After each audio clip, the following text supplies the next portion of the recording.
ஒரு காலத்தில் கருந்தீவு என்கிற சிற்றரசி இருந்தது. இந்த கருந்தீவையும் அதை சுற்றியுள்ள பெரிய மலைப்பகுதியையும் ஒரு மன்னர் ஆட்சி செய்து வந்தார். அவருக்கு ஒரேயொரு மகன் இருந்தான்.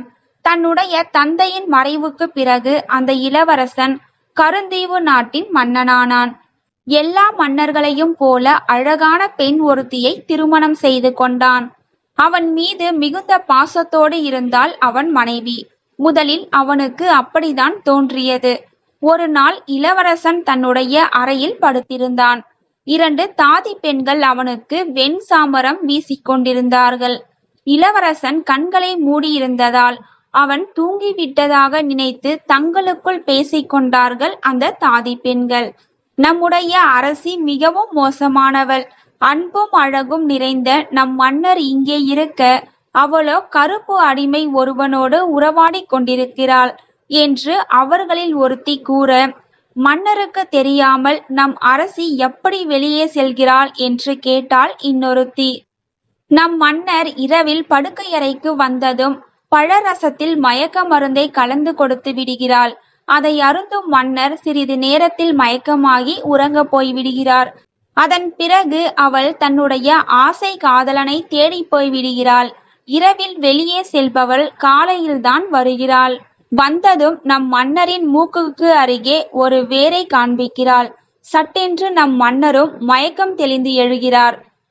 தனக்கு என்ன நடக்கிறது என்பது கூட தெரியாமல் ஒரு அப்பாவி போல் நம்முடைய மன்னர் வாழ்ந்து கொண்டிருக்கிறார் என்று சொன்னால் அந்த பேச்சை ஆரம்பித்து வைத்த சாதி பெண்கள். தாதி பெண்களின் இந்த பேச்சை கேட்டு இளவரசனுக்கு பகீரென்று இருந்தது. அன்பானவள், பண்பானவள், நேர்மையானவள் என்று நான் நம்பும் மனைவி எனக்கு துரோகம் செய்கிறாளா என்று மிகவும் வருந்தினான். சிறிது நேரத்தில் அவனுடைய மனைவி அங்கே வந்தாள். தாதி பெண்களை வெளியே போக சொன்னாள். வந்தவள் இளவரசனை கட்டியணைத்து கொஞ்சினாள். அவன் எதுவும் தெரியாதவன் போல் இயல்பாகவே இருந்தான். இரவு வந்தது. இளவரசன் படுக்கைக்கு செல்வதற்கு முன்பு தரக்கூடிய பழரசத்தை கொண்டு வந்தாள் அவன் மனைவி. அந்த பழரசத்தை குடிப்பது போல் நடித்து அருகில் இருந்த பூந்தொட்டிக்குள் அவளுக்கு தெரியாமல் அதை கொட்டிவிட்டான்.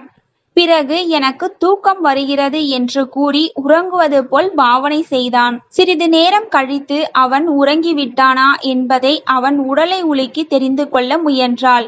அவனோ ஆழ்ந்த தூக்கத்தில் இருப்பது போல் நடித்தான். அவன் உறங்கிவிட்டதாக அவள் நம்பிவிட்டாள். அப்போது அவன் எதிர்பார்க்காத ஒரு காரியத்தை அவள் செய்தாள். அடே சண்டாளனே, விடியும் வரை இப்படியே தூங்கிக் கொண்டிரு. எனக்கு உன்னை பிடிக்கவில்லை.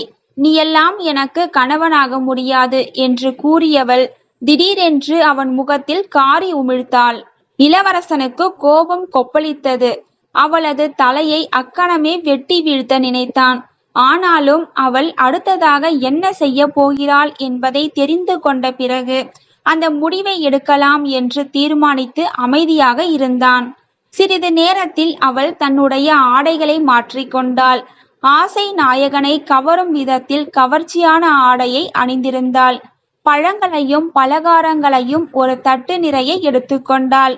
ஒரு தங்க கூஜாவில் மயக்கம் தரும் மதுவையும் எடுத்தாள். பிறகு ரகசிய சுரங்கப்பாதை வழியாக வெளியே சென்றாள். அந்த இருளில் அவளுக்கு தெரியாமல் அந்த இளவரசனும் அவளை பின்தொடர்ந்தான். கையில் கூர்மையான வாளையும் எடுத்துக்கொண்டான். ரகசிய சுரங்கப்பாதை வழியாக அரண்மனையை விட்டு வெளியே வந்தவள் சுற்றுமுற்றும் பார்த்தபடி யாரும் தன்னை பார்த்து விடாதபடி நடந்தாள். இளவரசனும் அவளை பின்தொடர்ந்தான்.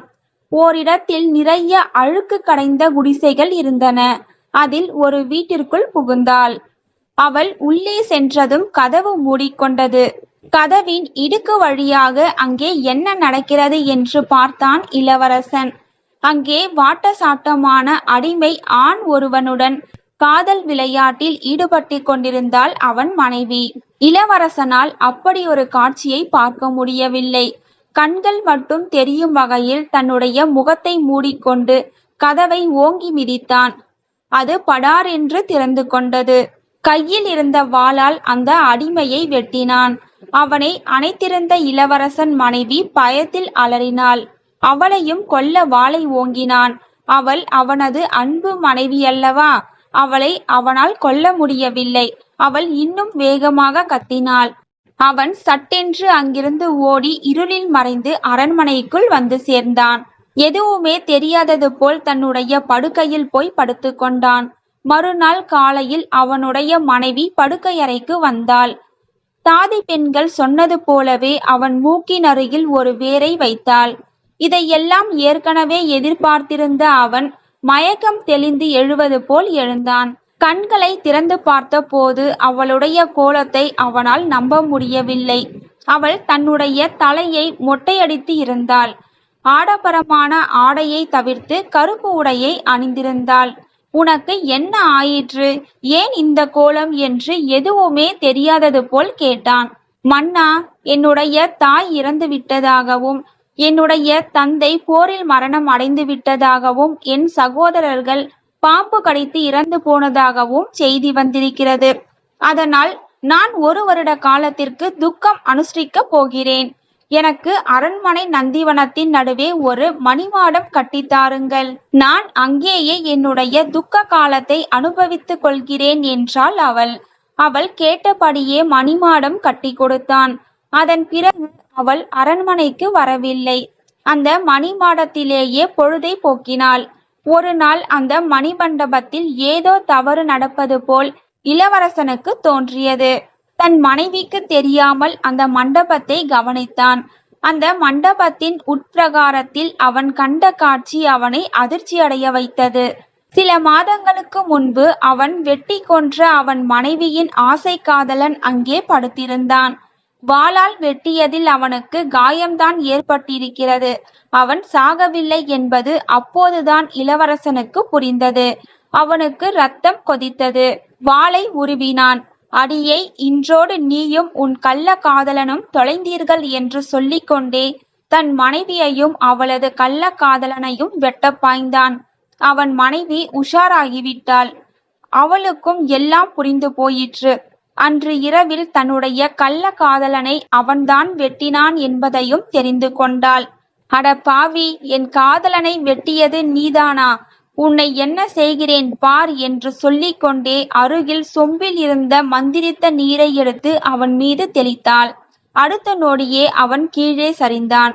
பாதி மனித உடலாகவும் மீதி பாதி கல்லாகவும் மாறினான். இதோடு அவள் நிற்கவில்லை. அவள் ஏதோ மந்திரம் சொல்ல அந்த இடமே ஏரியாக மாறியது. அந்த நாட்டு மக்கள் அனைவரையும் மீன்களாக்கி அந்த ஏரியில் விட்டுவிட்டாள். இப்படி செய்தவள் தன்னுடைய கணவனான இளவரசனை ஒரு கற்கோட்டைக்குள் கொண்டு வந்து போட்டாள். தினமும் நள்ளிரவில் கையில் பெரிய கம்புடன் அங்கே வருவாள். தன் கணவனை குப்புற கிடத்தி அந்த கம்பால் 1000 அடிகள் அடிப்பாள். பிறகு ஆணிகள் அடித்துள்ள படுக்கையில் அவனை கிடத்திவிட்டு தன்னுடைய ஆசை காதலனை கொஞ்ச போய்விடுவாள். இப்படியே ஆண்டுகள் பல ஓடின. இப்படி ஒரு சம்பவம் தன்னுடைய நாட்டின் எல்லைக்குள் நடைபெற்று கொண்டிருப்பதை கண்டுபிடித்தான் அந்த நாட்டின் பேரரசன். கற்கோட்டைக்குள் பாதி மனிதனாகவும் மீதி கல்லாகவும் இருந்த அரை மனிதனை பார்த்து விட்டான். அரை மனிதனும் எல்லா உண்மைகளையும் சொன்னான். அவனுக்கு உதவி செய்ய முன்வந்த அந்த அரசர் இளவரசனின் முன்னாள் மனைவியான மாயக்காரி வரும் வரை அங்கேயே காத்திருந்தார். கவலைப்படாதே, எல்லாம் வல்ல இறைவன் உன்னை காப்பாற்றதான் என்னை இங்கே அனுப்பியிருக்கிறான் என்று நினைக்கிறேன். நான் உனக்கு நிச்சயம் உதவுவேன் என்று அரை மனிதனிடம் சொன்ன மன்னர் அந்த மலைக்கோட்டைக்குள் ஒரு ஓரமாக ஒளிந்து கொண்டார். இரவு வந்தது. மாய வித்தைகள் தெரிந்த அந்த பெண் அங்கே வந்தாள். அரை மனிதன் சொன்னபடியே அவனை கம்பால் 1000 அடிகள் அடித்தாள். வலி தாங்க முடியாமல் அவன் அலறினான். அந்த நேரத்தில் விரைந்து செயல்பட்ட மன்னர் நந்தவனத்தில் உள்ள மணிமடத்துக்கு போனார். அங்குள்ள பிரகாரத்தில் படுத்திருந்த அந்த பெண்ணின் ஆசை காதலனை வாளால் வெட்டி அவனை 2 துண்டுகளாக்கி அருகில் இருந்த கிணற்றுக்குள் போட்டார். பிறகு அவன் அணிந்திருந்த ஆடைகளை அணிந்து கொண்டு அவன் படுத்திருந்த இடத்தில் படுத்துக் கொண்டார். அருகில் எரிந்து கொண்டிருந்த விளக்குகளையும் அணைத்து விட்டார். சிறிது நேரத்தில் அந்த மாயக்காரி அங்கே வந்தாள். அவளிடம் அவனது காதலன் போல குரலை மாற்றி பேசினார் மன்னர். என்னவளே, உன்னுடைய கணவனை இப்படி அடித்து சித்திரவதை செய்தது போதும். அவனுடைய அலறல் சத்தத்தை என்னால் சகிக்க முடியவில்லை. அவனுக்கு சாப விமோசனம் கொடுத்து இங்கிருந்து விரட்டி அடித்துவிடு. அவன் இங்கிருந்து போனால்தான் நாம் இருவரும் சந்தோஷமாக வாழ முடியும் என்று சொன்னார். அவளும் சிறிது நேரம் எதையோ யோசித்தாள். பிறகு ஆசை காதலன் என நினைத்து மன்னரை பார்த்து கொண்டாள். மன்னரை பார்த்து கேட்டாள், உங்களது தாராள மனசுக்கு அவனுக்கு சாப விமோசனம் தர சொல்லிவிட்டீர்கள். இது ஒரு நாள் வரை அப்படியொரு வார்த்தை சொல்லாத நீங்கள் இப்பொழுது அதை சொல்லியிருக்கிறீர்கள் என்றால் அது சரியாகத்தான் இருக்கும் என்று சொன்னவள் உடனே அந்த வினோத மனிதனுக்கு சாப விமோசனத்தை கொடுத்தாள். என்னவளே, அவனுக்கு மட்டும் சாப விமோசனம் கொடுத்தால் போதுமா? அவனுடைய நாட்டு மக்களையும் மீண்டும் மனிதர்களாக மாற்றிவிடு. அரசகுமாரன் ஒருத்தனுக்காக அவர்கள் அனைவரும் ஏன் துன்பத்தை அனுபவிக்க வேண்டும் என்று மறுபடியும் குரலை மாற்றிக்கொண்டு சொன்னார் மன்னர். அதையும் தன்னுடைய காதலன்தான் சொல்கிறான் என்று நம்பியவள் ஏதோ சில மந்திரங்களை சொன்னாள். சட்டென்று வானத்தில் இருந்து பேரொளி தோன்றியது. தொடர்ந்து பலத்த இடியோசை கேட்டது. அங்கிருந்த ஏரி பொங்கி வழிந்தது. ஏரியில் அதுவரையில் இருந்த மீன்கள் எல்லாம் மனிதர்கள் ஆகின. அங்கிருந்த மலைகளும் மலை குன்றுகளும் மாட மாளிகைகளாகி பழைய நிலைக்கே வந்தன. காதலனை காண வந்த அந்த மாயக்காரி அந்த இருட்டில் மன்னரை தன்னுடைய ஆசை காதலன் என நினைத்து ஓடி வந்து கட்டியணைக்க முயன்றாள்.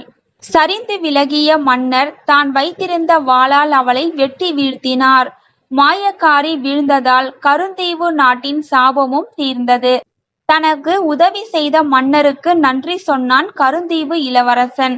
அவனை அழைத்து கொண்டு தன்னுடைய நாட்டுக்கு திரும்பினான் மன்னர். தொடர்ந்து தன்னுடைய மூத்த மகளையும் அந்த கருந்தீவு இளவரசனுக்கு திருமணம் செய்து கொடுத்து அவர்களை மறுபடியும் கருந்தீவுக்கே அனுப்பி வைத்தார். இந்த கதையில் கணவனுக்கு தொடர்ந்து துரோகம் செய்து வந்த மனைவி ஆரம்பத்தில் மகிழ்ச்சியான வாழ்க்கை வாழ்ந்து வந்தாள். காலம் கடந்து கிடைத்தாலும் ஒரு நாள் அவளுக்கு தக்க தண்டனை கிடைத்தது. கணவனுக்கு துரோகம் செய்யும் மனைவிக்கும் மனைவிக்கு துரோகம் செய்யும் கணவனுக்கும் மட்டுமல்ல, இந்த பூமியில் துரோகம் செய்யும் எல்லோருக்குமே தக்க தண்டனை நிச்சயம் உண்டு. காலம் கடந்து கிடைத்தாலும் என்றாவது ஒரு நாள் அந்த தண்டனை கிடைத்தே தீரும். இந்த கதை உங்களுக்கு பிடிச்சிருந்தது அப்படின்னா லைக் பண்ணி ஷேர் பண்ணுங்க. தேங்க்யூ ஃபார் வாட்சிங்.